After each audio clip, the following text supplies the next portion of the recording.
Narinig niyo? Nagbabasag na naman siya. Miss, nakikiusap ako. Kausapin niyo siya. Hayaan mo siyang magbasag doon.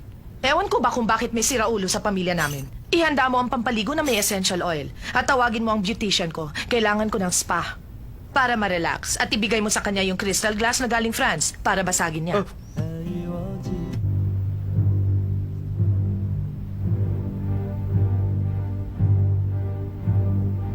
Bumangon ka! Siraulo ka talaga! Magpapakalasing ka at magwawala! Sinisira mo ang pangalan ng pamilya natin!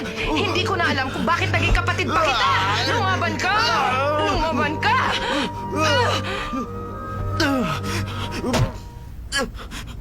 Kailan ka ba dumating? Kaninang umaga lang. Bakit hindi ka pa natutulog? Gabi na! Hindi ako makatulog dahil sa jet lag. Bakit bumalik ka pa rito? Malalaman mo bukas.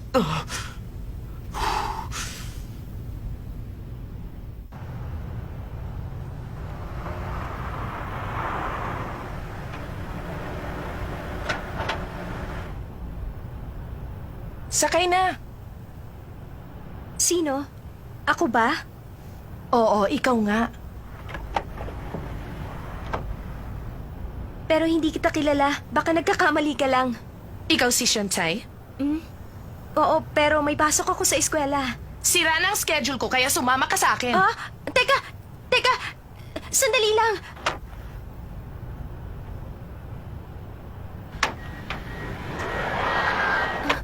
Saan ba talaga tayo pupunta? Teka, excuse me, miss. Saan mo ba talaga ako balak dalhin?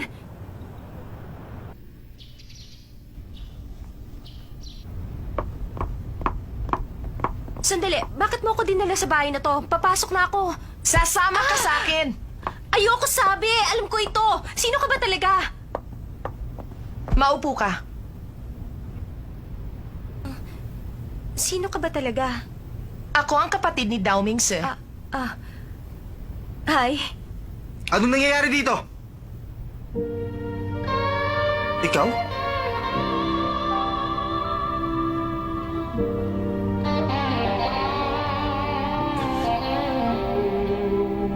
Bakit narito ka? Pagkatapos mo kong traidorin, magpapakita ka pa? Gusto mo ba ako talagang paglaruan? Kasi... Bakit mo siya sinasaktan? Hindi ka marunong gumalang sa babae. Isa pa, ako ang nag-imbita sa kanya. Halika, pabayaan mo nga yan. Red wine galing France, dala ko. Sana magustuhan mo. Kailangan makaalis na ako rito. Nakakapagtaka ang kilos niya. Nakalak po ang kwarto ni Master Dao Mingse. Pabayaan mo siya. Magulo talaga ang isip nun. Shansai, hayaan mo siya. Uminom ka na lang.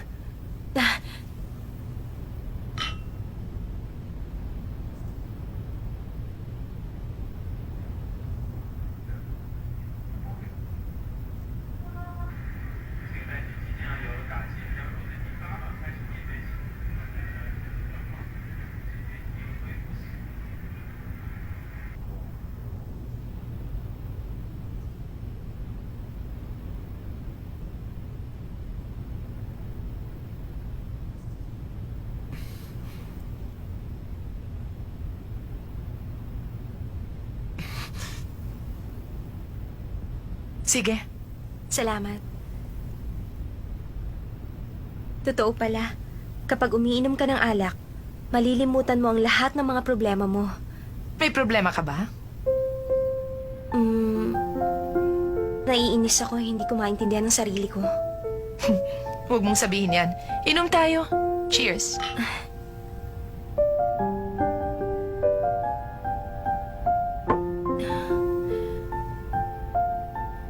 Nakagawa ko ng isang bagay na walang kapatawaran. Kaya natural lang naman na magalit si Dao Mingze.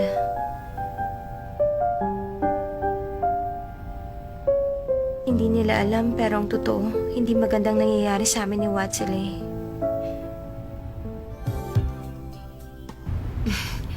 Bumalik ako para tulungan kayo sa inyong problema.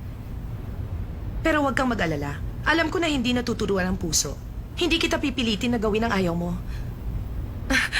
Siguro dapat mo malaman ng ilang bagay. Laging wala ang mga magulang namin. Kami lang ni Ase ang lumaking magkasama. Alam ng lahat ng tao na napakayaman namin. At yun ang dahilan kung bakit walang kaibigan si Ase. Bago niya nakilala sina si Men, Watsile at Meitsu, wala talaga siyang kaibigan. Medyo may kayabangan siya.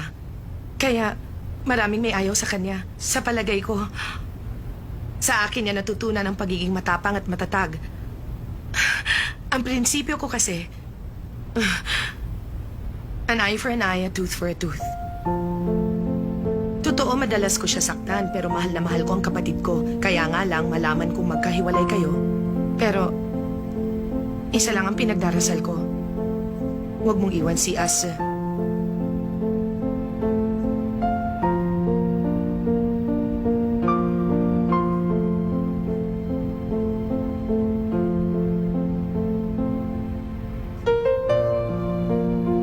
Ma'am, ayaw na po niya bumaba. Alam ko. Sabihin mo sa driver ihanda ang kotse. Opo. Ipapahatid na lang kita sa bahay mo.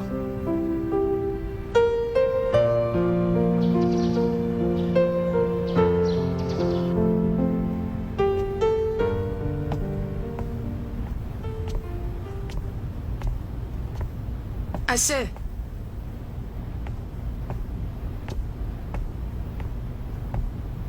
Umuwi si Sansay kagabi. Sir, ang pagkain niyo.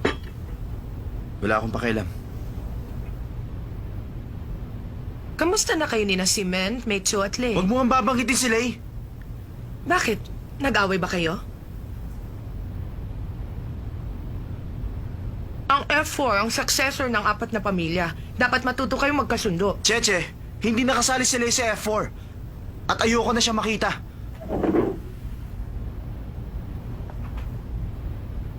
Mukhang nakahanap ng katapat si Ase.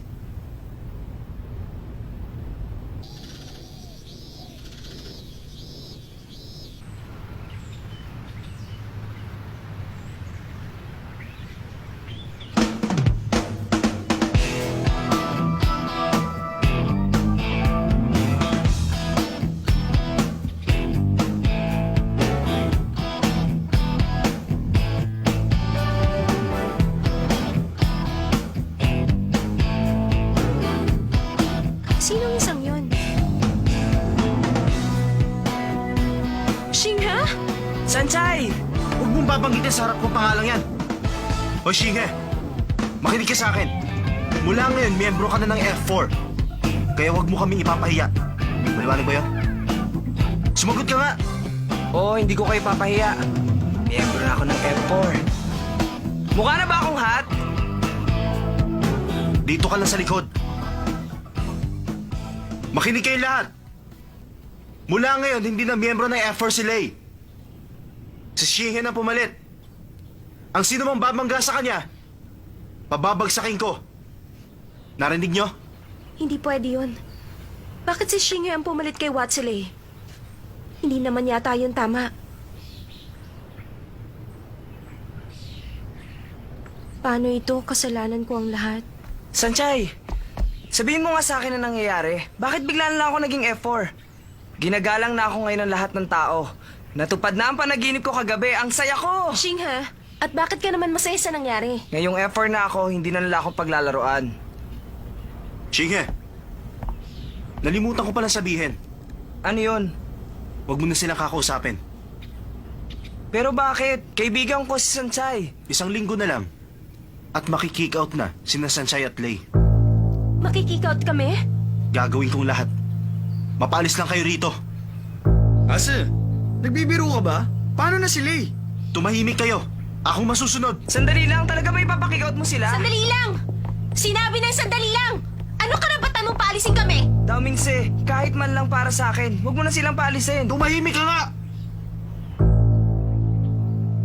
Dawing sir! Wala kang karapatang paalisin kami rito! May karapatan siya. Malakas ang impluensya ng pamilya ni Dao Mingse sa eskwelahang ito.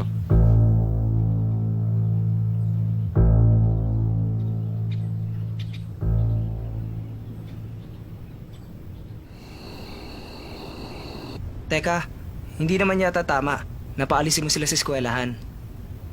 Huwag kang magmarunong. Wala kang pakialam sa gusto kong gawin. Tama siya dun. Dati pinapahirapan natin ang isang tao para mag-drop out. Pero hindi natin sila pinipilit na mag-drop out. Dahil hindi tama na gawin yun na F4. Oo nga, Azi. mag-isip ka muna. Paano naman si Lay? Naging kaibigan din natin siya. Si Leia hindi ko mapapatawad. Sa tingin mo ba mahal niya si Sanchay? Bakit, hindi ba? Hanggang ngayon si Chin pa rin ang mahal niya. At dahil wala na si Chin, naghahanap siya na ipapalit. Para malimutan si Chin. Ase,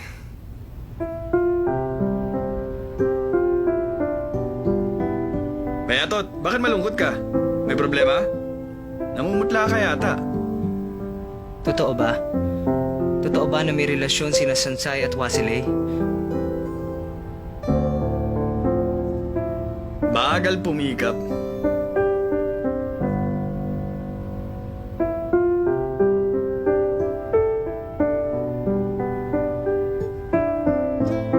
hindi natin siya makukumbinsi. Iwan na lang natin siyang mag-isa. Halika na nga!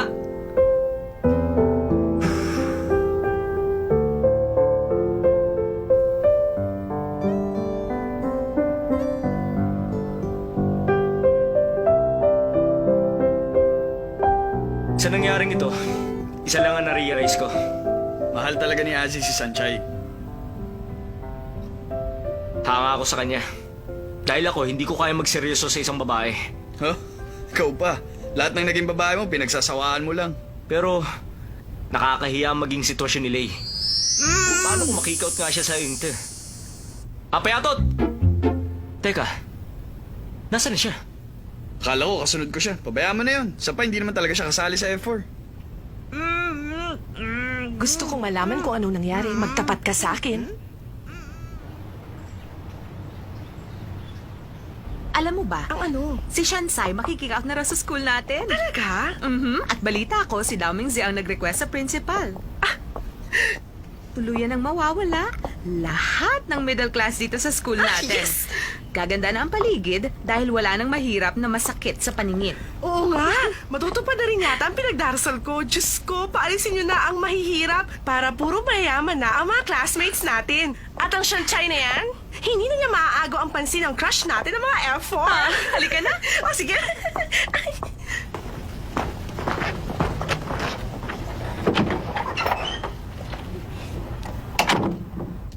Samahan mo ako mag-shopping mamaya. Sige, sige. ha? May bibilin din ako. Di ba? Yun si... Siya nga! Hindi ba siya yung pinakasikat na estudyante sa 16th graduating class? Si Tommy Chong! Anong ginagawa niya dito? Di ba sa Amerika na siya nakatira? Teka, tingnan mo kung sino kasama niya. Di ba yun si... Sunshine! Ba't ba malapit siya sa mayayaman? Kakainis! Narinig mo ako. Gusto mong i-expel ko sina Wachilei at Sanchay? Ganun nga. At kaya mo yung gawin. Pero pati ba si Wachilei? Ang papa niya ay miyembro ng school committee natin. Basta gusto ko silang mawala. Kung hindi sila alis dito, ikaw na lang. Ababa, wag mo naman akong aalisin. May paraan. Bakit narito ka? Bakit mo ako tinatanong? Hindi ko akalain na magagawa mong patalsikin sina Wachilei at Sanchay. Paano mo nalaman? Hindi akong nagsabi. Si Bayatot. Ang daldal mo talaga. Pasensya na. Nakakatakot ang kapatid mo. Mas nakakatakot sa'yo. Principal, kalimutan niyo na ang sinabi niya. Sis, huwag kang makialam dito. Sundin mo ang gusto ko. Pag sinunod mo siya, lagot ka sa akin. Paalisin mo sila rito. Subukan mong Ako, sundin siya. susundin mo. Hindi mo sila pwede Paalisin paalisin. mo sila rito. Tama na.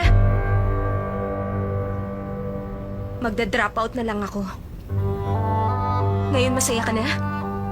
Shansay, ano ka ba? Paano pag nalaman ng mama mo? Shinghe, huwag kang makialam dito. Oh, sige. Sa simula pa lang, isa ng malaking pagkakamali ang pag-aaral ko dito. Pag umalis ako, wala na kayong problema. Kaya aalis na ako. Hindi ako papayag na mag-drop out ka. Ako na lang ang aalis.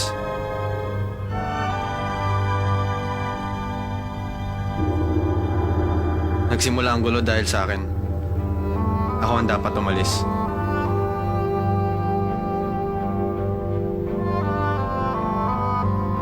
Aalis din ako pag pinaalis nyo sila.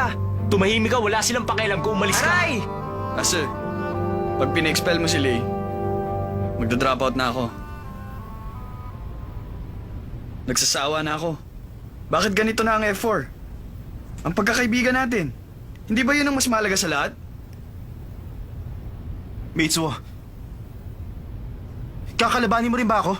Tumahimik na kayong lahat.